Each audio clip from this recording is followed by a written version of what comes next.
it's going to be a barn burner. If you want to see, I'm going to imagine it's going to be some physical, some trash talking, all that and more between these two teams. So, with no further ado, the man who's going to help me get through with this, because he knows what's going on. He is the guru when it comes to lacrosse.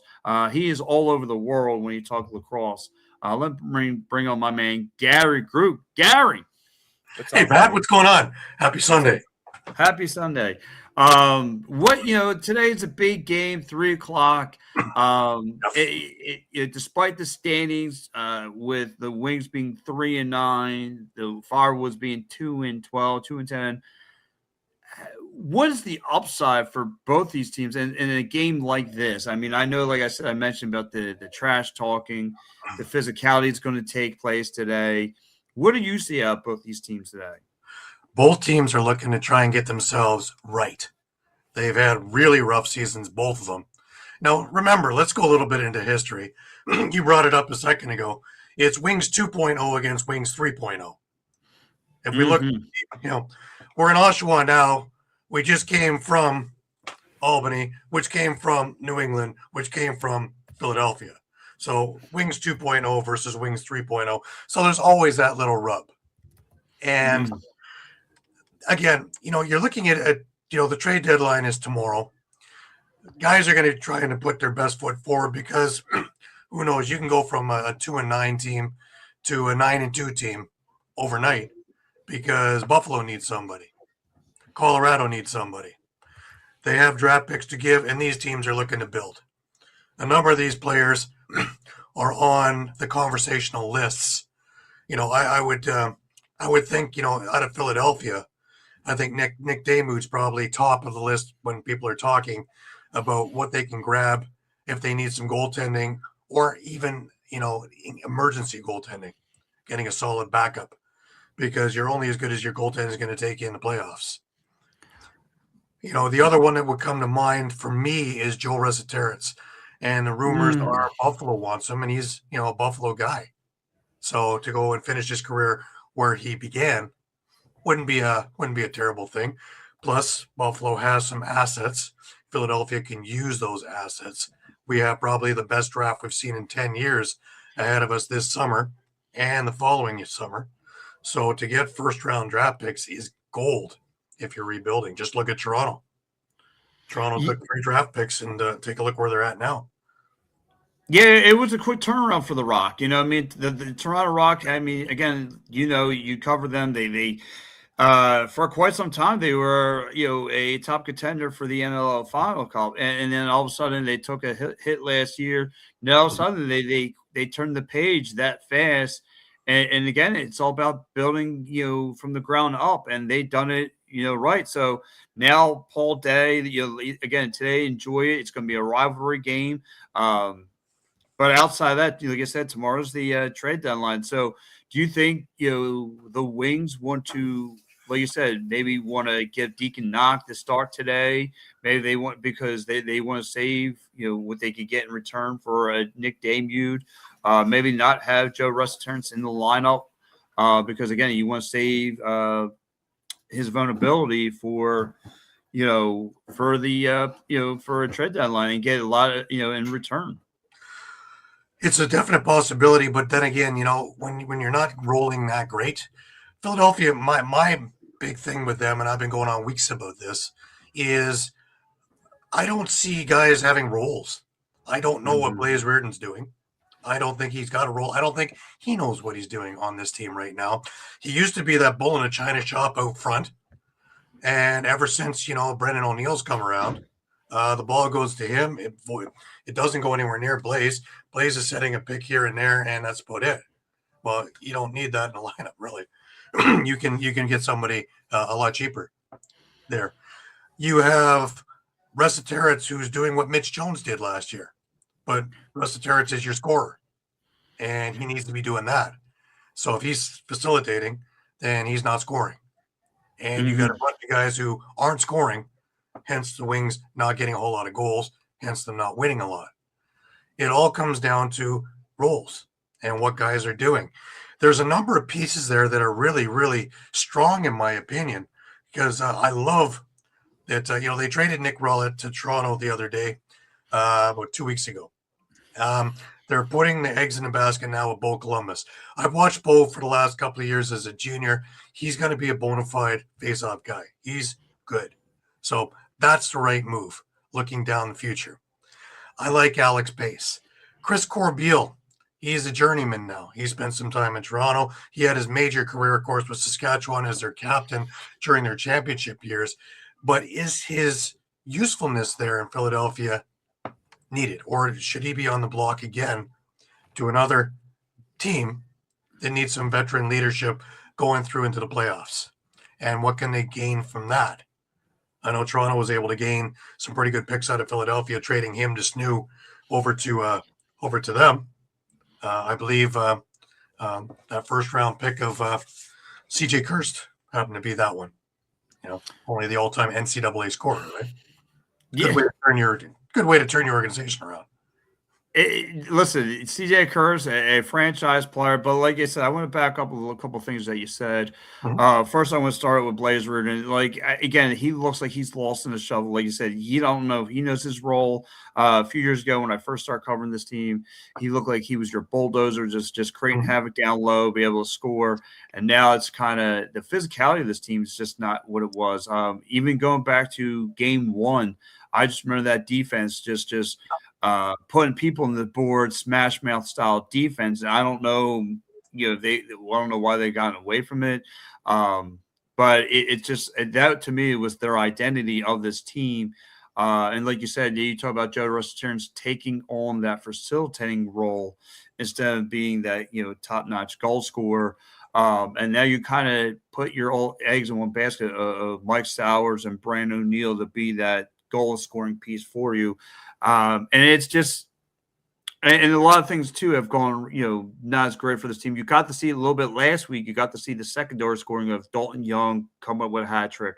You got to see Braird's Reardon get a couple goals, get a couple assists. Eric Furnell getting a 4-point piece. But it's going to be very interesting on Paul Day's end of what he wants to do with this team, because obviously I think the playoffs are just too far out right now, and it's time to think about next year and all that stuff.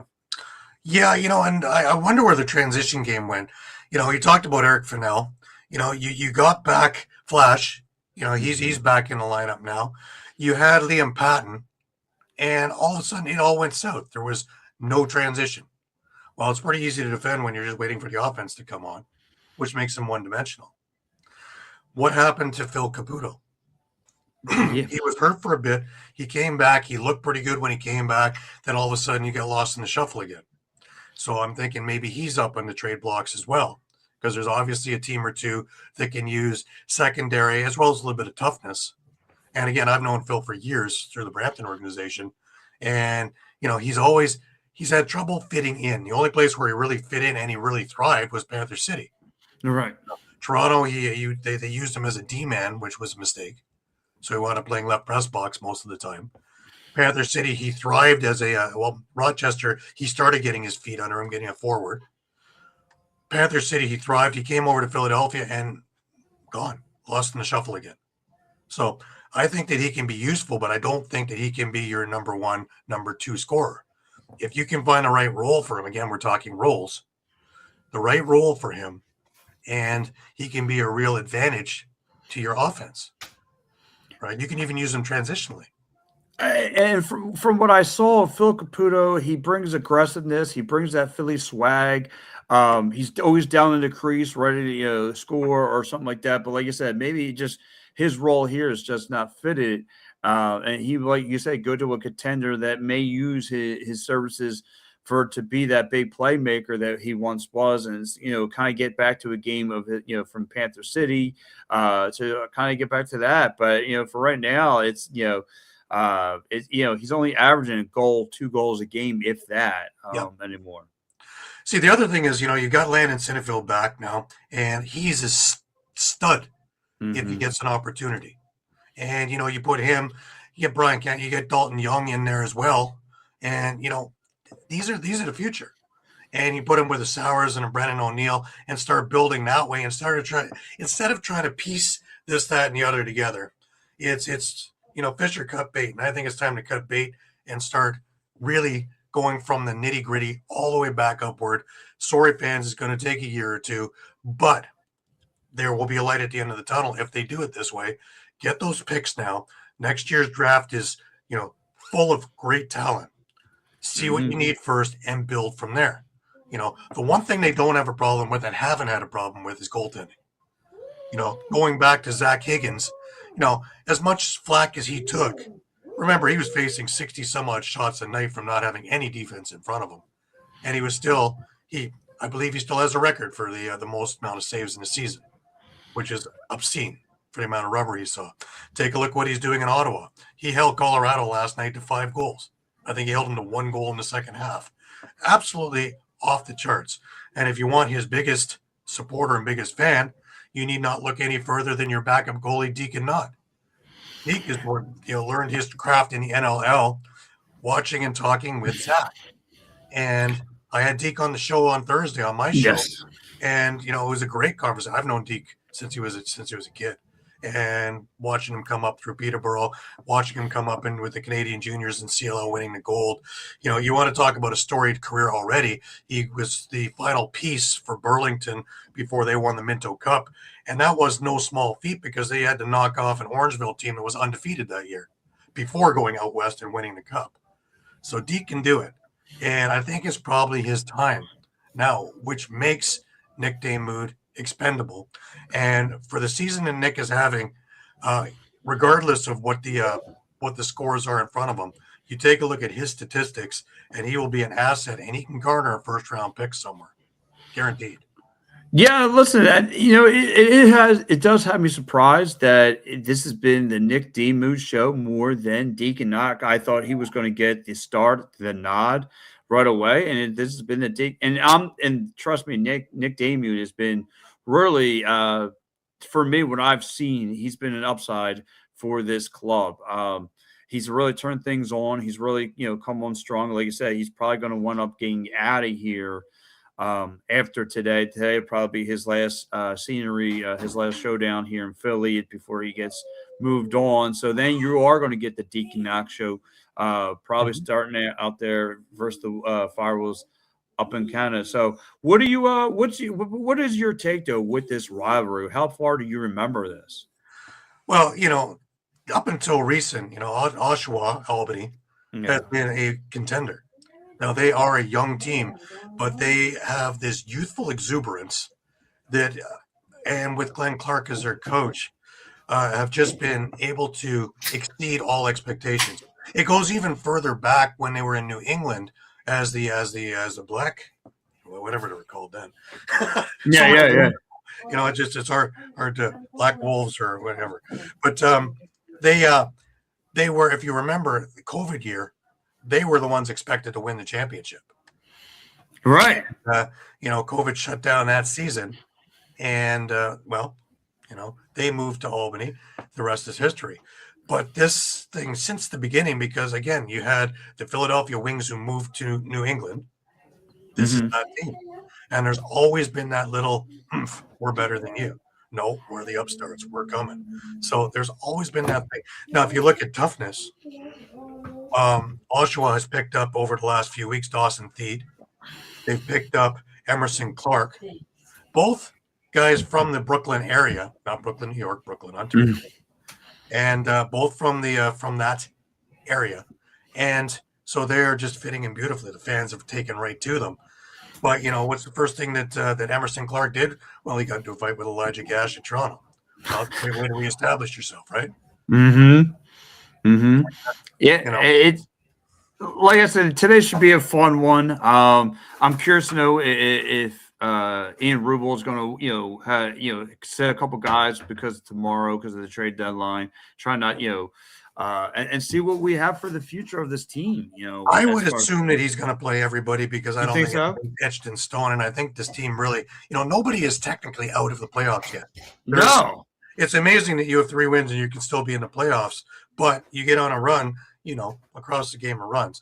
You get a good run going, and what better day to start than today? And you can be on the right direction. But that's not to say that you give up what you're trying to do in the future for maybe making it into 8th. Well, that's why I said it's very. Paul Day has a lot to think about in the next 24 hours, whether he wants to fold or if he wants to make a move here to try to keep himself, keep this Philly Wings team relevant. I mean, like I said, Paul Day has done everything he can for me to try to make this team relevant. And, brings in Mitch Jones last year. He moves on from Mitch Jones. Why takes a gamble moving on, trying to go younger. And give the opportunity for guys like Mike Sowers and Brandon O'Neill to take their inside and see if they can make the switch from the outside to the inside game. And it's going to be a lot of fun for the next 24 hours or so. But today, like I said, it's going to be for me the big one. As far as, like I said, maybe you could throw the record books out the window because today is just about the rivalry and about these two teams locking horns. And again, like I said, I expect the trash talking on the floor. I expect the hard hitting, the physicality to be there between both clubs. It's going to be a lot of fun to watch. Right, because you got to remember also Oshawa's got a bunch of guys who are probably going to be packing bags and moving along too. You know, I'm hearing rumors of Ethan Walker, which is huge because he is the heart and soul in there. But I'm also hearing maybe Dawson Theed, since he's just come in, might be on his way out also because he can garner quite a bit of attention as well. Maybe Kyle Rubish for a team that needs a veteran defenseman also. So they're going to be playing their hearts out as well. And they have sorely underperformed this year, even though they have all this talent. You take a look at guys like Alex Simmons. You take a look at Ty Kurtz. You take a look at you can just keep going on and on. Jonathan Peshko. Carson Moyer's gone into the lineup a couple of times and looked really good. You have a bona fide star goalie in Doug Jamieson in there. It goes on, and it just doesn't make sense to me that they haven't performed well this year. And they've had the problem where it's either one or the other. Either defense has locked everything down, offense has scored nothing, or offense has given them 12 goals and defense can't stop it. And they just haven't been able to put the whole performance together. And I've watched one game this year where they put it all together and they absolutely took Halifax to the woodshed. So it is in there. They can definitely do it. And just like Philadelphia, talking with Deke, there's a lot of, camaraderie in the dressing room. It's not like anybody's turned on anybody. Same thing when I was talking with Ty Kurtz. The Oshawa dressing room, everybody is on page and everybody is on point and everybody's trying to get it done. It just isn't happening this year. And I think a big thing is Joey Nardella being out, their bona fide faceoff guy. And, if he can actually, he's going to be out for the year. So you get a year where he's back and you get all those extra possessions. That changes a lot of the talk as well. Yeah, it does. It does change a lot of the talk. Like I said, it's this is a Firewolves team. Maybe 2-3 years ago, they were knocking on the doorstep of the ML Finals, and now they're trying to get themselves rebuilding, trying to get themselves back. Maybe if not this year, if they can't make a run this year, trying to find out something for next year. Like you said, this is going to be a deep draft. And same thing with the Wings. Maybe not this year, maybe next year, but still, like I said, it's going to be interesting in the next 24 hours. But I got to ask you a question. Guys, this is my man, Gary Groob from All Lacrosse All the Time. Make sure you follow the show here tonight at 8 o'clock. Big my guy, Gary, All Lacrosse All the Time that follows on all social media platforms. Gary, I got to ask you before I roll 3 o'clock, game. I know you'll be watching. What's the meal? What's the meal of the day at Gary's house for the game like this at 3 o'clock? Oh, man, it's a hearty thing, man. We got steak and potatoes going on today, baby. We're going to get right to the steak of it all. We're going to see it all. You need to have those carbs. You need to get that protein. You need to get it going. So steak and potatoes are going on today. We're going to start getting the thing cooked up soon. We already got the steak marinating. So, we're looking forward to getting a good sizzler going, Hey, listen, that's you're talking Philly language now. You're talking steaks, potatoes. You're talking my kind of language. That's rub the gobblers alley. So, but anyway, guys, make sure you give my guy Gary. He'll be on tonight. I'll make sure I'll pop in my usual cameo self. Hopefully, my blood pressure won't be sky high. I'll make sure it's down low. You know what I mean? I'll make sure I maintain my blood pressure at a medium level. We always So look forward to the props that Pat brings. yes, whether it's the bag over the head, eating fruit. I mean, I'm well prepared for what's about to happen. So, guys, give my man Gary a follow at Lacrosse all the time. Right here on Stream Punk Media Network. Again, and guys, you can catch him here tonight at 8:00. Okay, Gary, have a good one, and I'll talk to you later on. All right, take care, Pat. See you, buddy. So that was.